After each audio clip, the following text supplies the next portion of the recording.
Good morning, students. Today we will discuss the next topic, that means the lymph. Firstly बेटा हमने इसका पढ़ना है डिस्ट्रीब्यूशन, फिर इसका करेक्टरिस्टिक्स एंड इसका फंक्शन. ठीक है बेटा, आज आई थिंक आज हमारा लास्ट लेक्चर होगा इस चैप्टर का. तो पहले distribution. It flows in the vessel called lymph vessel. ठीक है बेटा, ये फ्लो करता है वेसल्स में, उसको बोलते हैं लम्फ वेसल बोलते हैं. अगर करेक्टरिस्टिक्स की बात करो तो ये क्या होता है बेटा, it is a straw coloured fluid होता है. ये स्ट्रॉ कलर्ड फ्लूइड होता है और कहाँ से बनता है, ड्राइव्ड मतलब कहाँ से बनता है, फ्रॉम ए टिश्यू फ्लूइड. ठीक है ना, ये कहाँ से बनता है, tissue fluid by fine and irregular lymph. ठीक है, अगर हम इसकी बात करें, irregular lymph capillaries and the drained into the lymph vessels. ठीक है, अगर नेक्स्ट बात करूँ, lymph is a similar to the blood in the composition.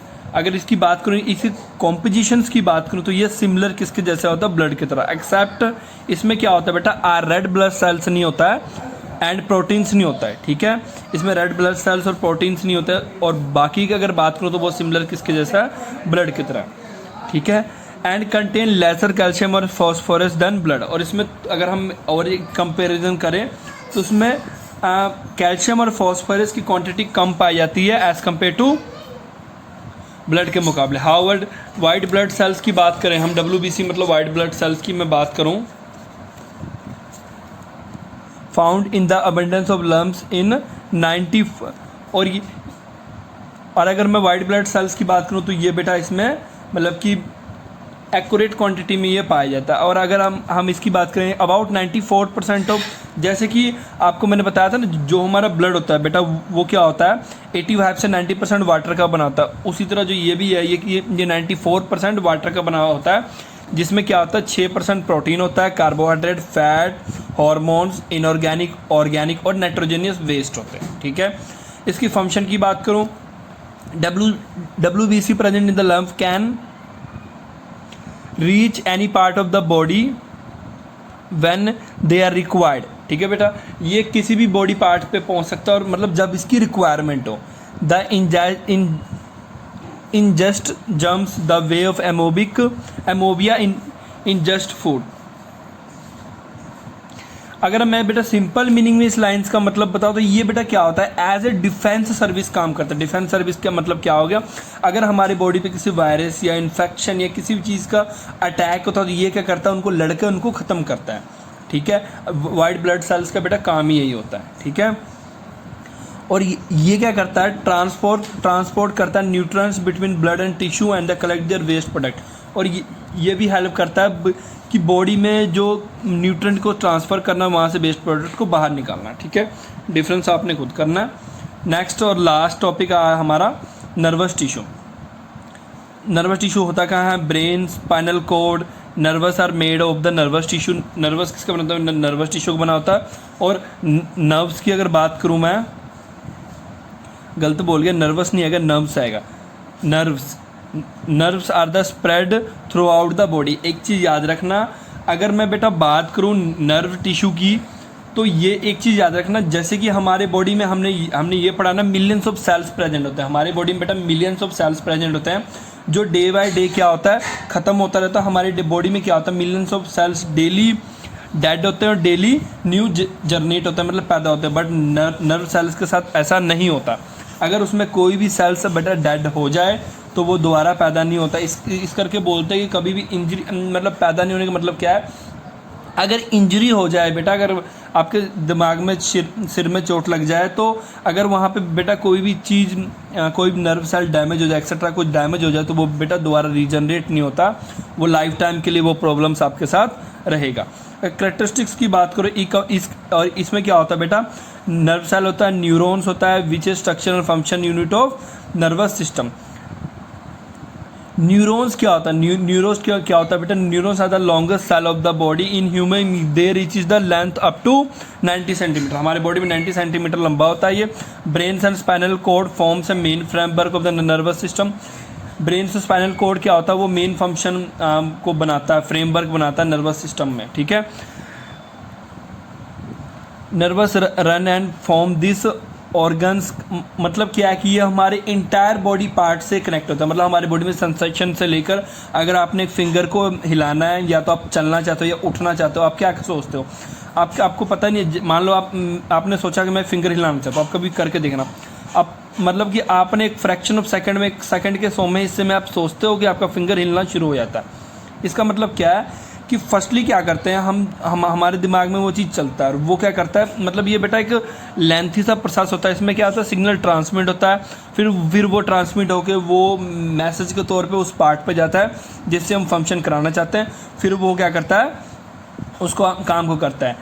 Some of this nerves receive stimuli from within the body और external environment and carry message to the brain. मतलब क्या हुआ कि एग्जांपल के लिए ऐसे समझ लो कि आप अगर कोई गर्म सी चीज़ है, ठीक है, वहाँ पे आपका हाथ लग जाए, तो कैसे आपको जो आपका दिमाग होता है, यानी कि नर्वस सिस्टम, कैसे आपको ऑर्डर देता है कि अपना हाथ पीछे कर लो। बेटा इसके पीछे भी यही है कि एक फ्रैक्शन ऑफ सेकेंड में ये सारे डिसीजंस लेते हैं, ठीक है, और आपको हाथ पीछे करने के लिए करते हैं। क्योंकि अगर देखो, और कई लोगों में ना एक बीमारी डिसऑर्डर पाया जाता है, उनको बेटा दर्द नहीं होता। कई ऐसे इंसान भी है दुनिया में जिनको दर्द नहीं होता। दर्द क्यों नहीं होता, उनके बॉडी में क्या होता है कि वो जो नर्वस सिस्टम होता है या तो होता नहीं है, या तो वो डैमेज हो चुका होता है किसी न किसी रीज़न से। इससे क्या होता है, उनको दर्द नहीं होता, ठीक है। इसलिए अगर उनका कोई बॉडी पार्ट में अगर पेन हो जाए, कुछ चोट लग जाए, कुछ हो जाए, तो उनको पेन नहीं होता, ठीक है। ये एक तरह की बीमारी होती है, ठीक है। अगर मैं बात करूँ पार्ट ऑफ द न्यूरॉन्स की बात करूँ, बेटा ये वैसे मैं क्लियर कर दूँ, ये आपने 8th क्लास में भी सेम पढ़ा होगा, तो मैं आपको ये चलो मैं करा देता हूँ, पर इतना डिटेल्स में नहीं कराऊंगा, बिकॉज 8th क्लास में भी सेम चीज़ है, ठीक है। अगर मैं बात करूँ कि पार्ट ऑफ, इसमें क्या होता है बेटा, सेल बॉडी होता है, डेंड्रोन्स होता है जिसे डेंट्रीट्स बोलते हैं, या एक्सोन होता है, ठीक है बेटा। सेल बॉडी की बात करूँ, cell body of the nervous system, prominent nucleus होता है, इसमें प्रोमिनेंट न्यूक्लियस होता है और साइटोप्लाज्म होता है, और इसको क्या बोलते हैं बेटा, न्यूक्लियोप्लाज्म। सेल, और इसमें क्या होता है, cell organelles like mitochondria, Golgi bodies etcetera present होता है, न्यूक्लियोप्लाज्म है। और न्यूक्लियोप्लाज्म क्या होता है, 2 कैरेक्टरिस्टिक फीचर होते हैं, that is present in the nasal granules और न्यूरोफाइब्रिल्स में प्रेजेंट होता है। नेजल ग्रेन्यूल्स की बात करूँ तो aid of the rapid synthesis of the, ये रैपिड सिंथेसिस ऑफ प्रोटीन करता है, और एंजाइम इन द न्यूरॉन्स में हेल्पफुल होता है।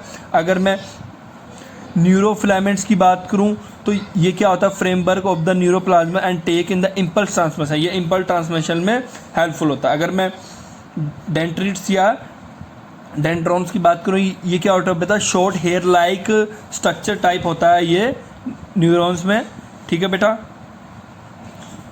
ये फर्दर बेटा डिवाइड होता है इनटू थिन डेंट्रिन्स एंड कैरी, और इसका क्या काम होता है कि ये नर्व इम्पल्स को कैरी करता है साइटोन तक, साइटोन मतलब सेल बॉडी तक पहुंचाता है, ठीक है बेटा। एक्सोन क्या होता है, एक्सोन क्या होता है, large branch that arises from the cell body of nerve cell, ठीक है। साइटोन या सेल बॉडी दोनों को एक नेम याद करना, ये नर्व सेल तक, ठीक है। अगर नेक्स्ट की बात करूँ, ये कवर होता है बेटा माइसिलिन सिल्ट के साथ, और ये विच एक्ट एन और ये बेटा इंसुलेटिंग लेयर की तरह एक्ट करता है। The axon terminate into fine axon, अगर इसकी बात करो, ये टर्मिनेट होता है फाइन एक्सोन एंडिंग, और इसको नर्व एंडिंग भी बोलते हैं। Each of the nerve ending have knobbed ends, और वो कनेक्टिंग, और वो जो बेटा होता है वो अलग अलग ऑर्गन से कनेक्ट होता है, जैसे कि स्किन हो गया, मसल्स हो गया, वेरियस ग्लैंड हो गया, ठीक है बेटा।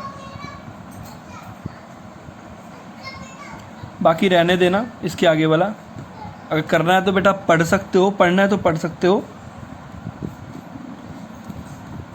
अगर नेक्स्ट थोड़ा बताऊं तो this node and nerve ending को क्या बोलते हैं, सिनेप्टिक नोब्स बोलते हैं, या इसे क्या बोलते हैं बेटा, सिनेप्टिक नोब्स, ठीक है ना। ईच ऑफ द सिनेक्टिव नोब्स, और अगर हम नेक्स्ट बात करें तो ईच ऑफ द सिनेक्टिव नोब्स क्या होता है बेटा, कनेक्ट होता है कैसे, डेंट्रिट्स ब्रांच से, और वो डेंट्रिट ब्रांच ऑफ द अर्जेसेंट न्यूरॉन्स, ठीक है। अर्जेसेंट न्यूरॉन्स मतलब क्या है कि डेंट्रिट ब्रांच के जो बगल में न्यूरॉन्स होता है उससे वो कनेक्ट होता है। अगर मैं इसकी फंक्शन की बात करूँ,